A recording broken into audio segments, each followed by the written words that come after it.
The mystery of the fallen angels' crimes and the rise of the Nephilim. Why did God decide to destroy mankind? Why would a benevolent creator decide to submerge his own creation in a sea of blood? The Great Flood was not a natural disaster. It was the most devastating racial purge in human history. The truth lies not in the sins of man, but in a genetic monstrosity known as the Nephilim. They were the result of a dark pact when rebellious angels abandoned the holy realm to ravish earthly flesh. When celestial blood was defiled by depravity, God was left with no choice but to annihilate everything to preserve pure life.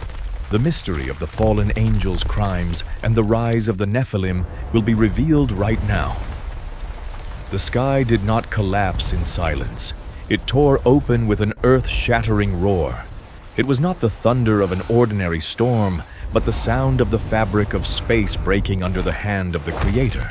From the high heavens, the canopy of water that had protected the earth for millennia suddenly collapsed like endless oceanic waterfalls. Simultaneously, the ground shook violently as the fountains of the great deep burst from within the earth, erupting in high-pressure columns of water that tore apart every stone fortress. On the highest mountain peaks, where the Nephilim hybrid entities towering like skyscrapers once stood to challenge heaven, there was now only the chaos of terror. These self-proclaimed demigods, warriors with the strength to snap ancient trees with their bare hands, trembled before a power they could not resist with muscle. The water rose at an unimaginable speed, swallowing their giant legs and drowning their arrogant screams into the pitch-black vortex. Every law of physics seemed suspended. Towering tsunamis swept through, crushing the magnificent metropolises of the antediluvian era. Amidst the forming vast ocean, a massive wooden object, Noah's Ark, drifted somberly along. The Ark's door had been slammed shut by an invisible force, cutting off the last hope of millions of souls struggling below. In that moment, the old world was not just destroyed, it was being erased from the timeline. The Great Flood was not an accident of nature, but a brutal yet mandatory surgery for the universe. From the heavenly throne, the eyes of the Almighty looked down upon the earth, a place he once blessed and called good, which was now nothing more than a laboratory of depravity and mutation. The earth no longer belonged to mankind. The emergence of the Nephilim hybrid bloodline had defiled the original blueprint of life. Every cell, every thought in the heart of humanity had been infected by the genes of the rebellious angels. Wickedness was no longer a series of spontaneous acts. It had become a dominant ideology. Blood spilled everywhere, violence reigned supreme, and kindness faced extinction. The Bible records that God was grieved in his heart. This was not a momentary fit of rage, but the ultimate sorrow of a creator seeing his creation destroy itself. Without an absolute cleansing, the seeds of the evil gods would have devoured all hope for humanity's future redemption. The reset decree was issued not to end life, but to preserve it. God gave humanity 120 years to turn back, but the arrogance of the giants and the forbidden knowledge of the fallen angels had blinded them. When mercy no longer had a place to dwell, supreme justice had to be enforced. A world rotted to its very roots could only be reborn from the ashes of total destruction. In an age when the boundary between the sacred and the profane was as thin as morning mist, Mount Hermon loomed large like a stone crown of the world. The wind whistled through cold, rocky crevices, carrying the scent of untainted holiness. But on one fateful night, the sky above the mountain no longer wore the deep blue of peace. It blazed with a strange, cold, and prideful light. From the highest heavens, where the glory of the Creator presides 200 luminous entities, the Watchers began their descent. They were originally assigned the mission to observe and protect humanity, but eyes meant to perceive truth were now clouded by the sensual beauty of the daughters of men. The pure white robes of heaven brushed against jagged cliffs, and as their feet touched the ground, the earth shuddered as if sensing an unnatural invasion.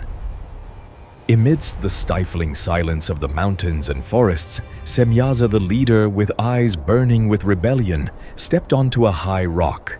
His voice rang out deep and powerful, drowning out the sound of the mountain winds.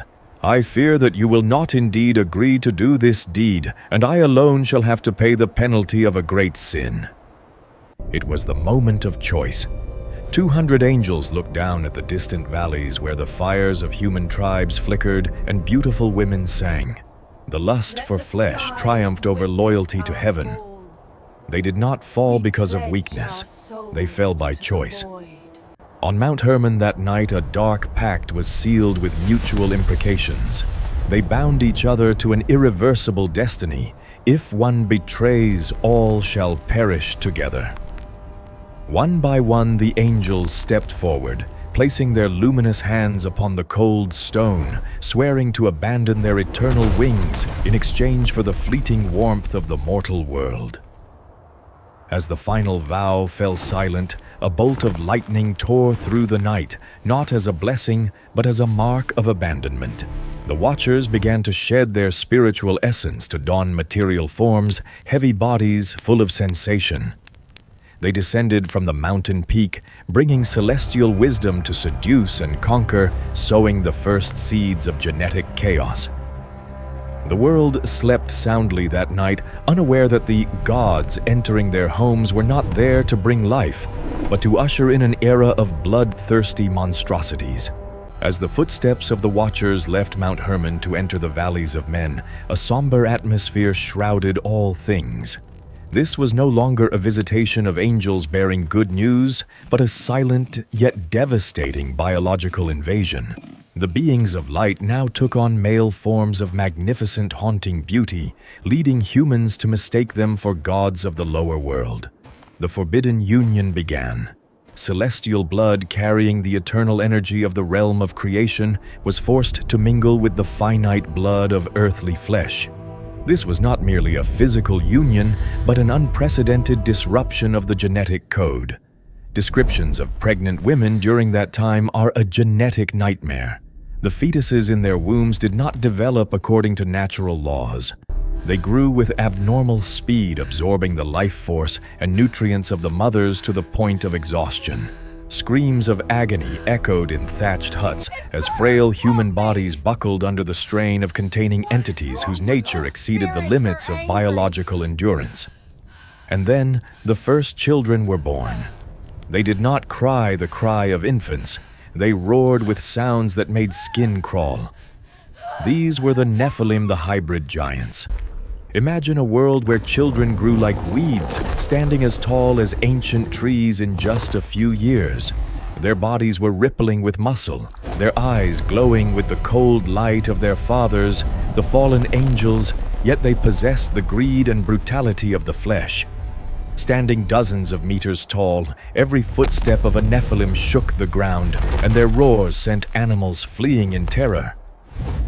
Humanity soon realized they had invited a catastrophe. The Nephilim knew no compassion. They consumed all the crops, livestock, and resources of the earth. When resources ran dry, their monstrous nature emerged. They began to hunt and devour humans themselves, creatures they viewed as inferior beings.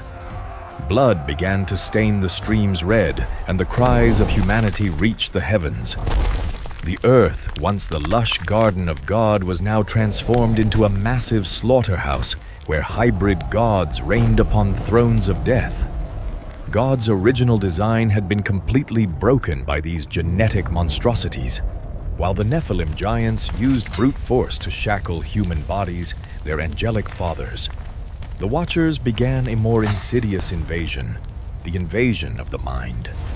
The earth at that time was no longer a simple primordial place. It had been transformed into a massive foundry for advanced knowledge secrets that were intended only for the holy beings of the celestial realms. Imagine dark caverns at the foot of Mount Hermon, glowing with the fires of smithing day and night. Azazel, the most aggressive of the rebels, stood amidst thick black smoke. He did not teach men how to plow the earth for survival. He taught them how to rip open the ground to find metals. The rhythmic clang of hammers on stone anvils echoed throughout the valleys. Under his guidance, humble sickles were melted down to forge swords, spears, bronze shields, and poisoned arrows. For the first time in the history of creation, the cold glint of steel flashed, and men no longer looked at one another as kin, but through the lens of weaponized hatred. Blood began to soak the earth, not from the wounds of wild beasts, but from organized fratricide. But the depravity did not stop with warfare. In the lavish palaces of the giants, other fallen angels like Amazarek and Akibil began to impart the arts of sorcery and incantations. They taught women how to use antimony to paint their eyes and how to craft jewelry and cosmetics from gemstones to enchant the hearts of men. The natural beauty bestowed by God was distorted by vanity and lust. The secrets of the stars, the art of astrology, and the summoning of demonic spirits were openly lectured, turning faith in the Creator into the worship of occult powers. The earth, at this point, was like a child forced to drink a lethal dose of celestial knowledge. Humans began to believe they could manipulate nature, predict the future, and overthrow the very order of God. Arrogance flared up like an uncontrollable wildfire. Every inch of land was defiled by the murmurs of demonic prayers and the screams of warriors clad in magnificent yet blood-stained armor. The combination of Azazel's weaponry and the Watcher's magic created a civilization that was brilliant on the outside but rotted to the core.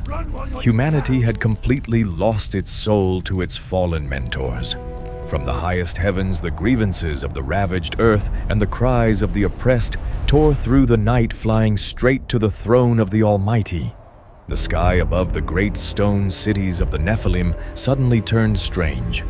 No longer were there fluffy white clouds drifting idly. Instead, a thick gray mist descended, draping everything in a terrifying stillness. In heaven, the eternal hymns seemed to pause. The Creator was watching. Picture the view from the supreme throne.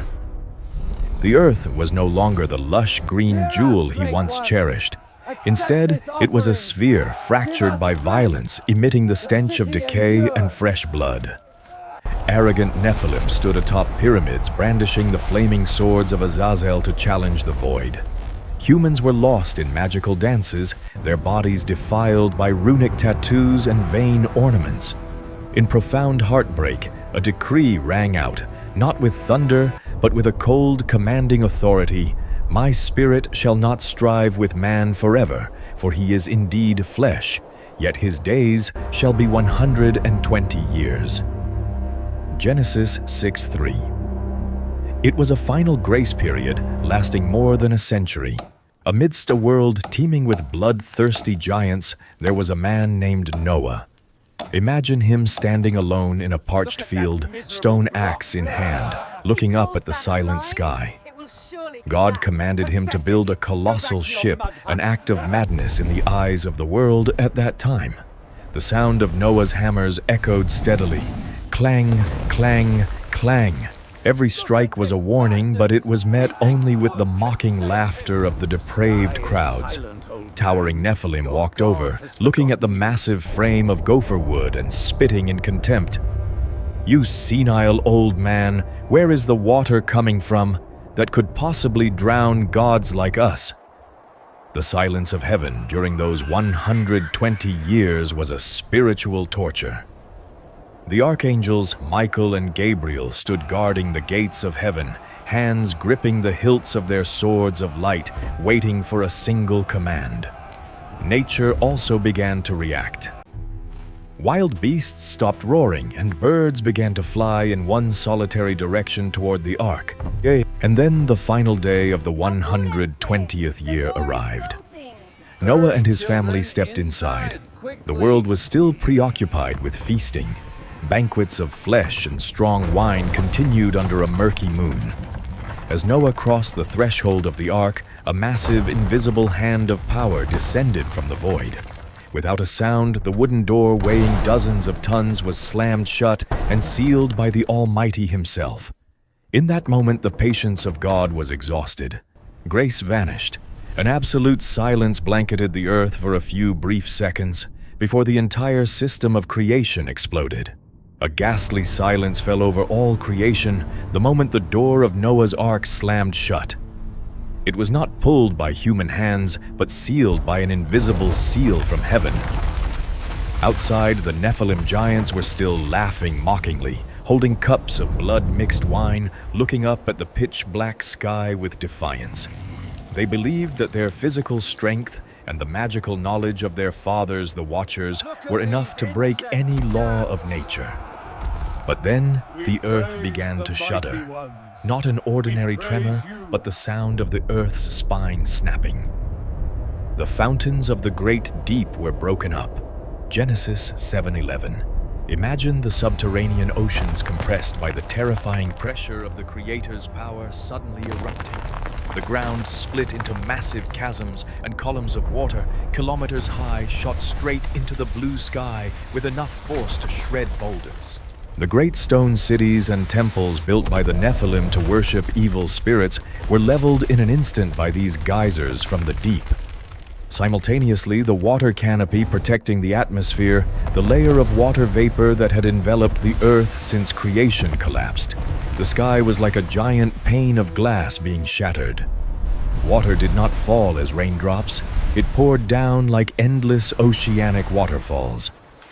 Sunlight vanished, completely replaced by a dense darkness, torn only occasionally by violet lightning bolts, carrying the wrath of God. Horror began to blacken the souls of those left behind. The towering Nephilim, the greatest warriors who once shook the world, now stood frozen as the water rose to their waists in just minutes. Their invincible strength became meaningless against the pressure of the water. They roared, using their giant hands to pound against the side of Noah's Ark, trying to break the gopher wood coated in black pitch. But that ship was now an impenetrable fortress, protected by a halo of power that no magic or weapon of Azazel could pierce.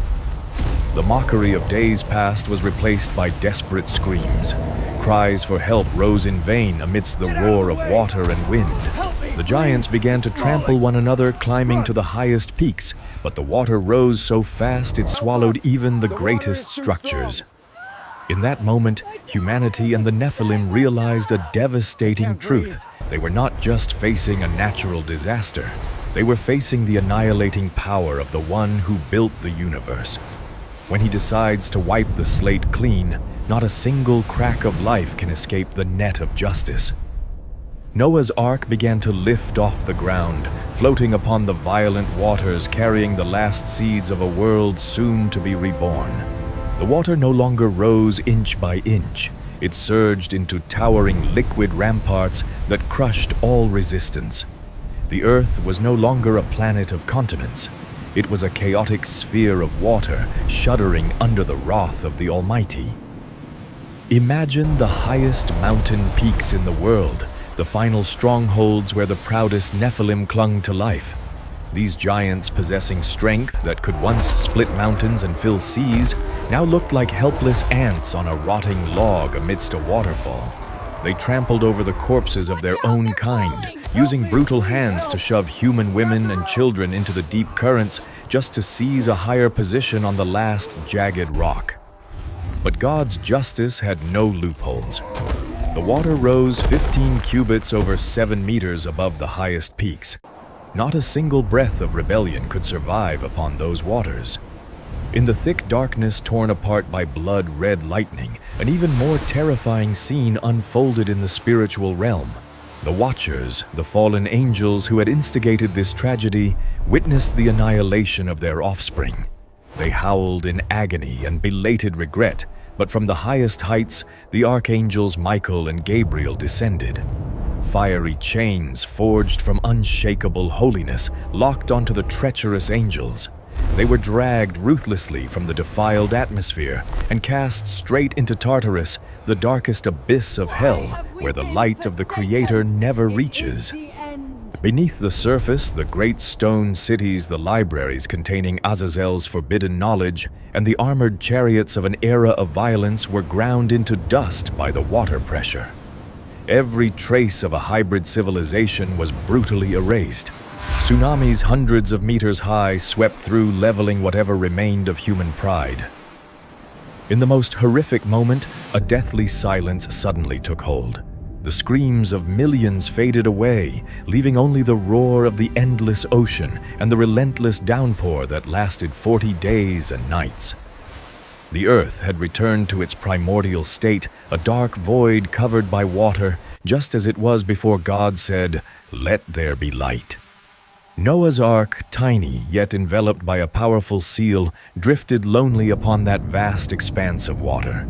It carried more than just humans and animals. It carried the Creator's final hope for a pure life. The power of annihilation had completed its mission of cleansing. Now the world waited only for a new word of command to be reborn. After 150 days of death's reign, a powerful wind from the breath of the Creator began to blow across the vast waters. The waters receded, revealing a completely alien world. There were no more grand stone boulevards, no more towering skyscrapers of the Nephilim. Everything had been crushed and buried under thousands of feet of mud and sedimentary rock. The earth was now a dauntingly blank slate. Noah's Ark came to rest on the peaks of Mount Ararat. When the Ark door opened, an air so pure it was almost painful rushed into the lungs of the survivors. Noah stepped out, his feet touching the new ground that was still damp. The first thing he did was not build a house, but erect an altar. Incense rose amidst the absolute silence of a newly reborn planet. In the sky, a phenomenon never seen before appeared: the rainbow. It was not merely the refraction of light, but the seal of God's covenant. He promised never again to use water to destroy all flesh. However, the legacy of that wrath remained. Deep within the earth, the giant bones of the Nephilim became fossilized, serving as silent witnesses to an era of arrogance that had been blotted out. Human lifespans began to dwindle. The atmosphere changed, and a new humanity had to face a harsher nature, a daily reminder of the price of rebellion. Thousands of years have passed since Noah's Ark touched land, but the ghosts of the fallen angels and the bloodline of the Nephilim still haunt human history. The Watchers remain shackled in the abyss of Tartarus, awaiting the final judgment. But their spirit of rebellion, evil spirits, still lurks in the shadows to tempt mankind into repeating old mistakes. The modern world is becoming eerily similar to the antediluvian world. As humans reach for new, forbidden knowledge, from genetic manipulation and uncontrolled artificial intelligence to extreme moral decay, we are building new towers of Babel to challenge heaven. The warning from the Bible still echoes: as it was in the days of Noah, so it will be at the coming of the Son of Man. Matthew 24:37. The ultimate lesson is not the fear of the storm, but the fear of the Lord of the storm. God is a God of love, but He is also a God of absolute justice. He cannot tolerate the impurity that distorts the beauty of life. If water once cleansed the earth, then prophecy has decreed that the final judgment will be by fire. The story of the fallen angels and the great flood is not just a collection of ancient verses. It is a mirror reflecting every age. It reminds us that when humans lose faith and chase after reckless desires, the price is always destruction. But amidst the peak of wrath, the door of Noah's Ark remained open as a testament to God's love and the opportunity for redemption. He does not seek those who are giants in physical strength. He seeks hearts that are giants in loyalty and righteousness. Living according to God's word is not a restriction, but a way to place oneself under His protection before the storms of life. If you feel the call of faith through these words, please leave a comment with Amen, or share the lesson that resonated with you most to help spread His light. Don't forget to subscribe to the channel and hit the notification bell to join our community, a place where we learn together, hold fast to our faith, and walk in God's guidance every day. Let the ark of your faith be steered steadily starting today. May the peace and blessings of the Lord be with you all,